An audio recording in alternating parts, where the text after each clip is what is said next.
Welcome to Students Incorporated, a podcast exploring the topics of business, education, technology, and design. I'm your host, Mr. Jason. Join me weekly as my team and I produce content that's informative, positive, fun, and uplifting. Episodes include student conversations, interviews with thought leaders, and inspirational stories with an international flavor. This podcast is created and produced with the help of students from the International Community School of Bangkok. In today's episode, Pommi and I will be talking with a local design professional, Mr. Pommi, the co-founder of Shakes, a strategic design studio based in Bangkok. I'm especially excited to be part of the conversation as it resonates with my own professional journey before moving into the educational field. But before we get into our design talk, let's hear our quote of the day and get some headline news. Our quote of the day comes from Tim Brown, a chair of IDEO, a well-known global design and innovation firm. He's quoted to have said, "Design can help to improve our lives in the present. Design thinking can help us chart a path into the future. Design thinking allows us to envision and plan for a better future by considering human needs, technological advancements, and societal changes, paving the way for progress and positive change." We start off with some exciting art news from here in Bangkok. Watch Claude Monet's works come to life with a new exhibition at Icon Siam called Monet and Friends Alive Bangkok. This follows the success of a previous exhibition named Van Gogh Alive Bangkok. Dive deep into an immersive exhibition where more than 3,500 artworks by Claude Monet and other greats spring to life through augmented and virtual reality. The event is open now through January 7th and will be held at the Attraction Hall on the 6th floor of Icon Siam. Now on to some news from the great city of Chicago. By the way, if you ever visit Chicago, I recommend taking a stroll down the Chicago Riverwalk. It's a free public space and it rewards you with some incredible views of Chicago's most iconic architecture. A new building complex named One Chicago features 2 tall towers that include 850 residential units. It also includes offices, retail outlets, and other amenities. The project has been awarded an International Architectural Award for its design as it focuses on maximizing available space by expanding vertically. It provides incredible natural lighting for the residents while also minimizing the amount of space the buildings obstruct from the view of neighboring buildings. And finally, some news from another big city, Tokyo. Pace Art Galleries is opening its latest exhibition in the spring of 2024. The opening of the new gallery followed the Japanese Ministry of Trade's announcement granting foreign art galleries certain tax benefits. The gallery will take up 3 floors of the building and follow the theme of a glass pavilion popping through a lawn. Pace's current influences in the Japanese art industry includes Team Lab, a Japanese art group that blends technology with art, creating immersive art installations using screens. And that ends our headline news. I've got to admit that since starting this podcast show last year, I've had several people ask why we include design as one of our main overarching themes. Design, whether it's a product or a graphical message, a system, a process, a building, or a city, these are all things that affect our lives. So I'm glad Mr. Pommi has joined us today to help keep this topic front and center, because we seldom think about the subtle ways our lives are affected by good or bad design. With that said, Pommi will start us off with some if you questions. Welcome to the show, Mr. Pommi. Would you mind introducing yourself and then tell us a little bit about yourself? Hi, good morning. Yes, thank you for inviting me. And my name is Pommi Hakk.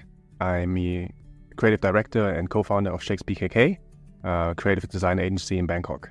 And now jumping into our first if you question. If you were able to go back in time and meet a famous artist or designer who had a significant influence on culture and society, who would you visit and why? Okay, I thought about this question a little bit, and it's kind of hard because I think a lot of my role models are still alive today. So you can kind of see that design itself is not maybe that old yet. So like some of my favorite designers like Richard Sapper, Dieter Rams, they're still alive today. I mean, they're quite old, but they're still alive. But if I had to go and visit one of the masters, maybe I'd love to meet Da Vinci. I kind of think Da Vinci was like the pre-runner of everything in terms of innovation and really thinking and stuff like that. And then I think the way he combined art, engineering, science, into all one, like I think that was really impressive. So I'd like to basically pick his brain a little bit. So I think if I had a chance to meet anyone, I'd really love to meet Da Vinci maybe. Yeah, I feel the same way about Da Vinci as far as just he was a great designer, fine arts, but also engineering. Yeah, It's such an like engineering mind. He thought of so many things before anyone else, and it's like it's just interesting to see in his time too. In a time where like people did not really, have any sense of what we understand as being scientific as well. So, Yeah, inventing things that people never seen before, right? So we have another if you question. If you had to choose only one design style or trend to focus on, what would you choose and why? For example, like minimalism, Art Deco, constructionism, realism, etc., etc. Yeah, it's funny. I always tell my new guys to learn about design directions and design history in a sense. So I think since I was a student, I've always been really interested in Bauhaus because I'm also from Germany in a sense, so that always stuck with me. And the Bauhaus movement is sort of like, what I really consider as maybe good design in a way that you combine crafts, arts, and technology to create a functional product in a sense that can be mass produced. So it's always about a little bit, I don't like art for art's sake, in a sense. So it's more about taking some artistic form and then also being able to mass produce it for, let's say, the greater good. And for our last if you question, if you were able to design your own house and you had unlimited resources, what would it look like and where would you put it? That's the dream. Is the So dream. I was always imagining to have a more like elongated house that's sort of like a long table, like a long dinner table, sort of with friends. You can invite friends, and I'd imagine that to be sort of like parallel to a glass wall, something that's really nice. And you look outside and you have like maybe mountains or forests or something. It's more like almost like a Scandinavian sort of mix with concrete sort of Bauhaus style where you have some warmth and some cold together.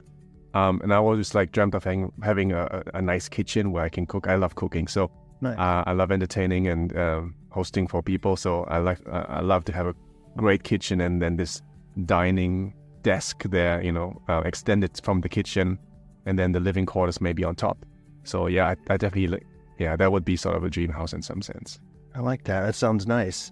Moving on to some questions about your company and what it does. Can you tell us more about Shakes Bangkok and how it came to be? And then what inspired you to start this company and what sets it apart from others in the industry? Yeah, we've been around like for almost 12 years now. So I think I had no choice. I always tell people I had no choice starting the company because I was basically, I've worked as a creative director for some of the leading, there's not that many creative agencies in Bangkok, especially industrial design. So I've worked with them for, I think, 3-5 years before I decided to go out on my own. And so the reason really was because I didn't have many other places to go to at that time. And I had imagined a place where creativity, like design, would always come in contact with engineering on the production side. And so that's also the backbone of our company in the sense that my partner and me are, one is a designer and one is a mechanical engineer. And so we sort of pride ourselves in the ability to take design into manufacturing with sensibility, I suppose, and also basically not just focusing on the looks and aesthetics and the idea, which sometimes tend to be too crazy to be made. And this is a good balance because I am that kind of crazy sometimes, and he's the kind of more like resolved and logical person to kind of cut me down when I need to be cut out. And so we work really well in that balance. And I think that's what the clients, or that's what our clients even told us, that they really appreciate that sort of harmony and the kind of like counter reflection on our products. Craziest dreams are the best dreams. Mm-hmm. Sure, you need some crazy to push the agenda. Right, but you also need the functionality and everything else. So you two sound like a great team. How could you share an example of a project where your company's approach has made a significant impact? Yeah, we had a few bigger projects, I think, in the past. Like just recently, I would say the most exciting one that we've worked on is called Motion One. It's basically a gaming chair, a haptic gaming chair. It's actually the world's first haptic gaming chair. And so what it does, it actually reacts to games that you play on the PC. So for example, if you're driving, if you're like playing Forza or Colin McRae, the chair itself will actually move in like shifting gears and stuff like that. So it'll have like some tilt back action, and it's got like a lot of texturing. So it's actually very fun. It's a really fun experience to sit on a chair. And the thing, it's actually built as a normal chair. Like it looks almost like a normal office chair. So you have, the advantage of not just having this cool gaming experience, but also just having a really nice chair to sit on. And with that one, it was pretty much like 0 to 100 in a sense that we were presented with the technology, which is the D-Box, the actual motion haptic engine inside. And then we're like, okay, let's put this on a chair. And so we sort of like, put our heads together and came up with a concept for the chair and how to integrate it with some of the functional benefits and features that had to be put into the chair. And then after the initial concept stage was done, then, my partner, he took it on and he put it into production basically. So so 3D, CAD, CAM, all that kind of stuff. So it was a very sort of like, it was almost like 1.5 years in development. And I think during that time, there's always that forth and back, in a sense that we have to make adjustments and improve and prototype and then go back and make new changes. And so if you don't have, let's say, a team or a partnership like us, it's very difficult to sort of like integrate the design flow into the actual manufacturing and the changes that need to be made. And so I think that was a good example of like how, design thinking in a sense can also be translated into like a sensible product experience. And then getting that into manufacturing and like scaling up the manufacturing. Because it's not just because we as an agency work obviously in Thailand, and then the manufacturing is, for example, in China. And there's a lot of translation, between what we want here and the factories that are doing the actual work. And so you need another specific mind just to be able to, work between the factories and what is, what we want and what they can actually do. Right. And so we don't, it's a compromise game in a sense, but you want to end up with the best compromise, of course, possible. So the more experience you have and the more knowledge you have about engineering itself, you also be able to instruct some of the factories, of what they might be able to change in order to get there. So kind of on this idea, like doing business with design and taking a product to manufacture and then also to the consumer. But also that chair reminds me of just the amount of technology that has to go into a product as well. Not only design, but like the engineering, the coding, all that kind of stuff. So our next question then kind of is along that line. How does your studio try to keep ahead of the curve and keep things fresh for your clients without being too trendy? And then also that idea of like staying on budget and on timeline as well. I think the biggest word in there is strategy for us. So I think before we start with a project, we usually really look at the strategy that we, like a design strategy and maybe business strategy together in a sense.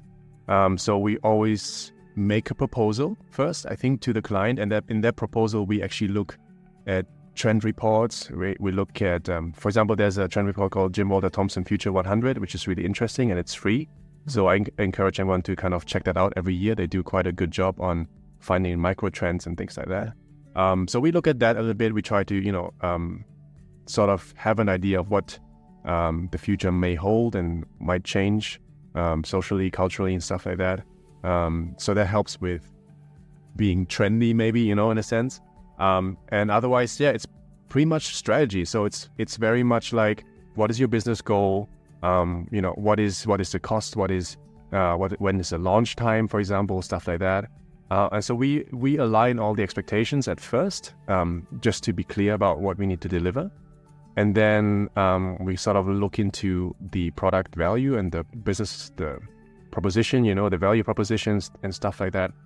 So we approach design more as a business goal, I guess, because not so much as an artistic endeavor. And so it's important for us to align the goals and align what the client wants to do with the project and what he hopes for. And I think that itself is keeping us from becoming too trend driven and too sort of like gutsy in a sense. It also really depends on which client we're dealing with. Some bigger clients, their priority is shareholders. Right. So then it's like, okay, we have to be safe in some sense. And then there's other clients where we can just go a little bit more, intense and more crazy. And so, it really depends. But I think the key word being is a strategy, to really think about what you want to do at first and then devise the roadmap for that.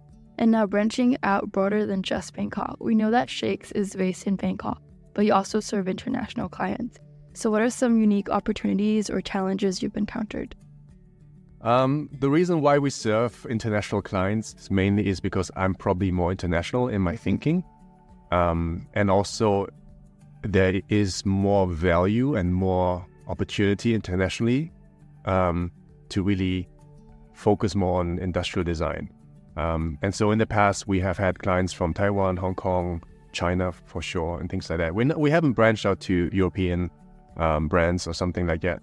But I think the unique opportunity within Thailand is that one good thing about it is that we have a sort of freedom. I mean, besides all the political drama and all the other stuff that we, tend to be worried about here in Thailand, like in when you compare Thailand to other neighboring countries, you still enjoy a pretty good, freedom and like there's no suppressive sort of, it's not suppressive like other countries around us. And so you have this freedom, you have this ability to move around and express yourself in some sense and enjoy all that. And so that allows for a good environment, I guess, to be creative. And so that helps. Secondly, I think is that lots of clients love Thailand. They love coming here. So if they have a choice between coming to Thailand for work and China, they'll be coming to Thailand. So this is the idea. I heard this from a client, in fact, actually, from an American client that is like, I love Thailand. Why would I go to China if I had a chance to work with someone in Thailand, right? And so it's almost to the point that they can accept that some of the work may be slower, which is true. The Thai lifestyle doesn't really lend itself to very fast action sort of like work, right. and the level of commitment to work is very different from, for example, like Japan or Singapore even, right? But they can accept that because they really love Thailand. They love coming here. They love the people, love the food, of course. Everything about Thailand makes them, happy to come. And so that's a great opportunity, a unique feature actually of Thailand. And so we're quite happy being here. And I think it's a good place to do design. And there's a lot of design culture too, crafts-wise, arts-wise. So that all helps, I think, and feed into the creative spirit in Thailand. Yeah, I totally agree. I feel like when we moved here, the creative aspect of just the culture and even the way people think about how they set up their own small business and what they're competing with, how they do their design and everything. I just felt like there was a lot of inspiration we saw from even small mom and pop type businesses. So that was fun to kind of discover that in Thailand. And it's a beautiful country and low cost of living. Yeah. So that's really good. All right. So that concludes our first segment. We'll be right back with more design talk with Mr. Pommi right after this short announcement. 1, 2, 3, 4. For sports, our varsity players did a great job last Saturday at the NIST Invitational Tournament. Give some affirmation to our amazing athletes when you see them in the hallways. For musicals, if you didn't know already, Suzical tickets are out now. Go buy your tickets by the front of the school and support our actors and techies. Another event you might be interested in. There's a Nakhon Si Thammarat 10th Lunar Month Festival from 25th September to 14th October 2023. Go check it out. We are back with our second segment with Mr. Pommi. Premi will start us off with our first question. Back on the subject of design and business, what are some general issues you encounter in the design business? Design business is best compromised in one word. It's chaos. It's basically chaos. And all you do as an owner of a design business is to put order into chaos. And so wherever you look, it's just chaos. And it's necessarily so because as creative people, we manage chaos. It's like without chaos, you can't actually create something new. You need to break down, stuff and then just reinvent it, right? So you have this constant misery, actually, even to being in that place where you just have to, challenge yourself and just come up with something new. And and so the issues with that is it's manifold. It's just like chaos with people, chaos with the project itself, and then clients too. It's all just chaos to manage for you. As a designer too, I think it's like your main job is to be so self-critical about yourself in the first place, and then like establish a mentality of reflection. With design, yeah, I think it's mainly like this idea of that you have to manage everyone's chaos, especially your clients as well, because they don't really know sometimes. They're in order, they're like in order. And there's this quote, I think I wrote it down. It's basically like Steve Martin said it. He's a comedian, right? American comedian. It's like chaos in the midst of chaos isn't funny, but chaos in the midst of order is great, right? So it's that idea that you have to be aware of, I think. That's really good. So that begs the question, where would the world be without designers, right? Very chaotic, very chaotic. All right, our next question is, what are some ways you see this industry evolving in the near future with the rise of new technologies, trends, and like even knowledge? Of course, there's AI on the horizon. That's one of the new technologies. I think it's great. Okay, it's great for us in the terms of when we look at design, like starting from generative fills for Photoshop. Like we can work so much faster now, like for smaller things that we sort of like spend hours on before. So it's a great tool when it comes to being a tool, basically. I don't think it's here to replace us, not in the very near future anyway. It's not there yet. In any case, I still really believe in AI as a tool, and I think it helps to make things a lot faster. So projects, concepts, concept stages, like basic communications, like all the things that you need to manage your project, even from a design point of view, it makes it a lot faster. In terms of industrial design and product design, I think we've sort of hit a wall in the last few years, in a sense that production and manufacturing hasn't evolved really so much further than where we've come from at the beginning in terms of industrial revolution. I mean, when you look at manufacturing, it's sort of still the same methods, injection molding and stuff like that. So there's this aging manufacturing sort of technology there that hasn't pushed industrial design itself further than we could have. Yeah, we could push ourselves now. And so I feel like because of that, a lot of development has been going more into like UX and UI, digital sort of technologies, because there's more room to grow. And then we sort of like stepped away a little bit from the industrial design on the product side. I think that down the next 10 years, I think we'll find maybe more emphasis on product design again, where we're trying to connect what we build digitally with the physical world. Similar to that motion, that gaming chair, where it's all been digital in the last few years, and we've done amazing things, digitally. And we've come to the points where like what we see on the screen, it's lifelike. It's like real-time, lifelike, and it's amazing. But it's just there on the screen. And like there's a lack of connection between like our experience, like our physical experience to it. And the other sad thing is, of course, that actually we could just go outside, right? We could just take our bike and, go outside and feel something. Mm-hmm. But there's these worlds on the screen, these fantasy worlds that are amazing, right? But then we lack that sort of connection. And I think in the future, there will be more immersive products in a sense.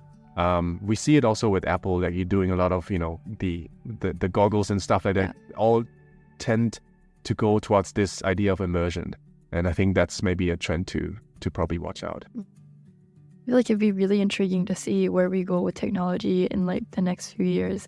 And now that we've talked a little bit about the future, here's a question about to the past. Are you seeing any trends or styles that were lost, maybe to time or considered out of date, that are coming back? Yeah, I thought about that one. It's a little bit difficult. I think nowadays, with everyone being so connected, there's so many micro trends almost that have a lot of origin in the past. Like there's retro, there's Art Deco, there's all these kind of mixtures nowadays. It's almost like a global design language, as in a sense of just, does it look nice, right? In a sense of, it's not really a trend per se that everyone's following. Because I think in the last few years, everyone's just been sort of like down the minimalist hatch, like with Apple being a leader for the last good 15, 20 years of like pushing out the white and the minimalist design and the Dieter Rams kind of language. And I think that's been sort of the mass design trend. And then there's a lot of other design trends from, more retro styling to like the Olivetti typewriter kind of thing. Right. Especially in the gaming scene, there's a lot of this very like 70s, 60s sort of comeback. I don't think they're going to stay, but they like niche things that people really buy into. And that's the thing with like, we are so connected. These niche trends have actually purpose and meaning. I'd say that product design itself has come to more functional being, like purpose, rather than there's an aesthetic trend to it. And in particular, I think there's no real like trend that we're missing. I think there's just enough people everywhere to buy into different niche. And so there are companies that are doing that too. Right. So I'd love to hear some of your thoughts about a quote from a guy named Adam Judge. He included this quote in his book titled The Little Black Book of Design. He said, so this is his quote, he said, "The alternative to good design is always bad design. There is no such thing as no design." So when you hear that statement, what are some of your thoughts? Yes, I actually haven't read that book. I haven't either, but I love the quote because it's either one or the other, right? Yeah. Basically, it's same as like saying good design goes to heaven and bad design goes everywhere. Yeah. And so we had that mantra at university actually. A lot of my fellows and like, we were always like looking at that quote. And I think it's true. So I can tell you from personal experience, like working with designers, that some designers who really do it out of compassion, like their calling almost, they can't stop thinking about design all day long. I'm similar to that. I can't stop thinking about stuff that I've just started, for example. And the reason for that is because I'm really worried about it. Because as a designer, you have responsibility. Say that way. You have a responsibility because you're giving birth to something new. Especially if it's product design where you actually work with materials and there's a physical thing coming out at the end. So you have a responsibility to really think about what you're doing, because in the end of the day, that it's a creation that's going to stay there for a couple of years, maybe longer. And so when you have that responsibility, you really have to think about, the purpose and the existence of it. Like, does it have a reason to be there, and is it actually, did it earn the right to be called out into the living world, right? And then it's a bit like God, like God created the world and he like took time, 7 days, like to perfect it, right? And you have the same responsibility in a sense that you need to really look at what you're doing with it and you have to give it meaning. And if you don't give it meaning, then you're just ending up with an unconscious choice that could be good or bad, or maybe even worse, maybe end up somewhere even worse.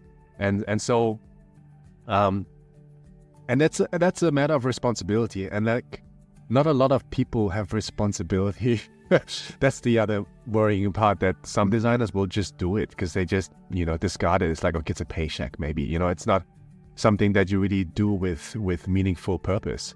And if you don't do that, then you have basically no design, and that's bad design. I love the metaphor of giving birth to a product, though. I think that's really powerful. And now moving on to a more reflective question. What are your thoughts about this statement? Every part of our life is affected by design.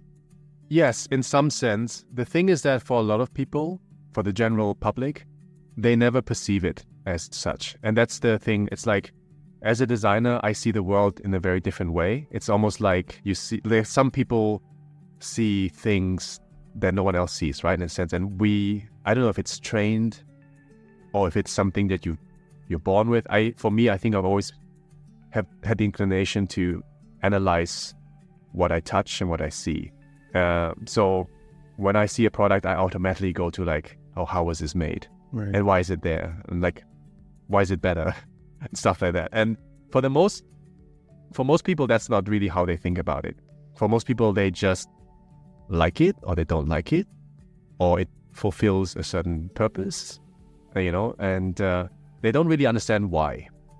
And so good design, of course, touches everyone in the same way as like it's design intellect almost, right? It's like you're thinking of design as an intelligent being, right? And so there are both really great intelligent designs and they're just mediocre designs around the world. Like it's like we come back to bad design, right?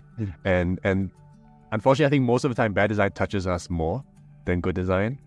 But it's also for the public, I think for the design itself, actually your greatest achievement is to come up with a design that the public can just use without even knowing how it works, but it just works. That's the goal anyway.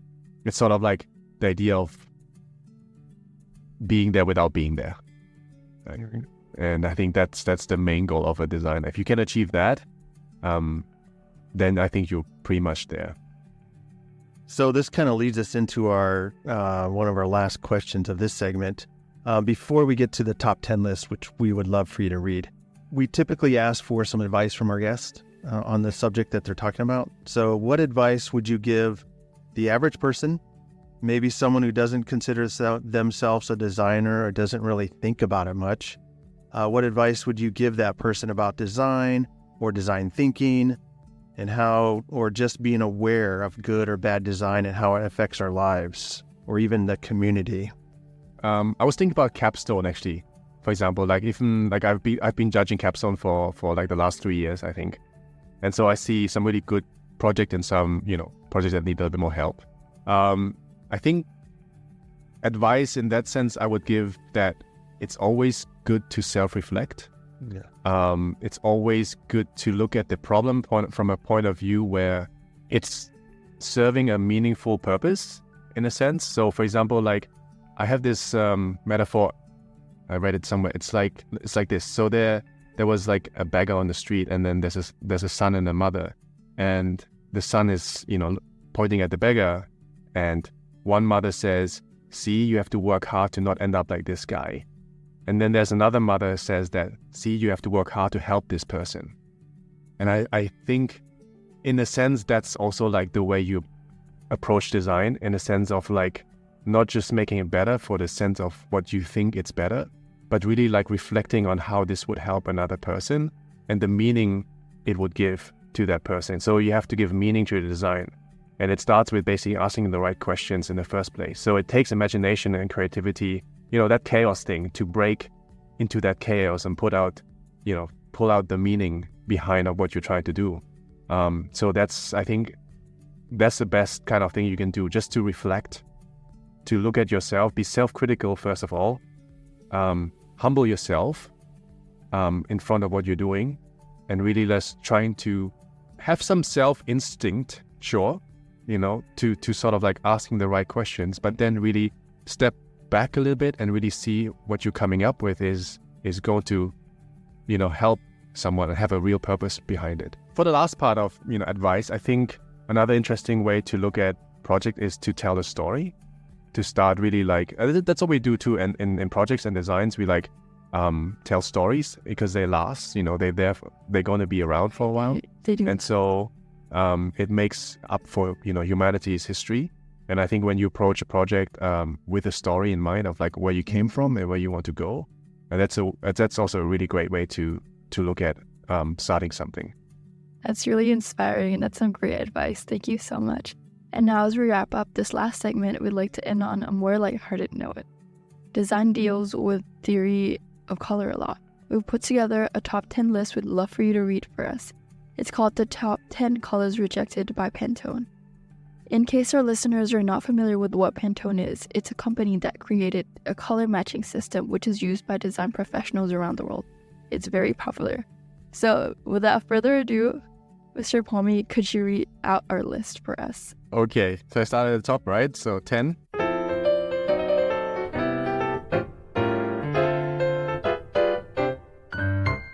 Roadkill Grey. A rather morbid name for a color, evoking unfortunate roadside scenes. And then 9, Cavity Yellow, a color that might make you think of dental problems. 8, Dandruff White, not the most flattering name for a shade of white. 7, Zombie Flesh, a name that invokes images of the undead and decay. 6, Bath Bag Blue, a color name that associates with motion sickness and nausea. 5, Hospital Beige, named after the often dull and inspiring color schemes in hospitals. 4, Black-Eyed Purple, an unfortunate reference to the discoloration associated with a bruised eye. And 3, Rotten Tomato Red, not the most appetizing name for a color. Number 2, Moldy Cheese Green, a name that conjures images of unsightly dark green mold. And the number one color name rejected by Pantone was Baby Diaper Brown.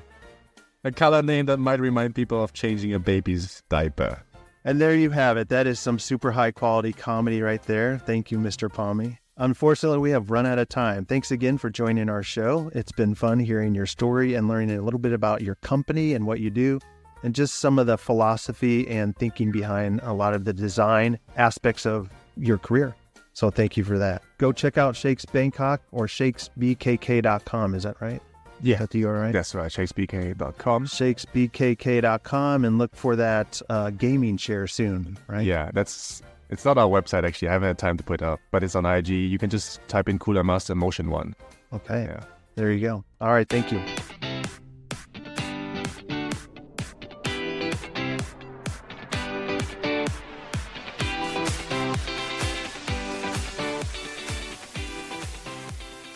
As we end this episode, we'd like to say thank you again to Pommi for sharing his insight and knowledge from the world of design. It's a good reminder that design helps improve our lives in the present, but design thinking helps us chart a path into the future. That's a callback to our quote of the day. Stay tuned for our next episode as we have another discussion with a professional about the topic of marketing. As always, this podcast would not be possible without the hard work and support of our international student production team.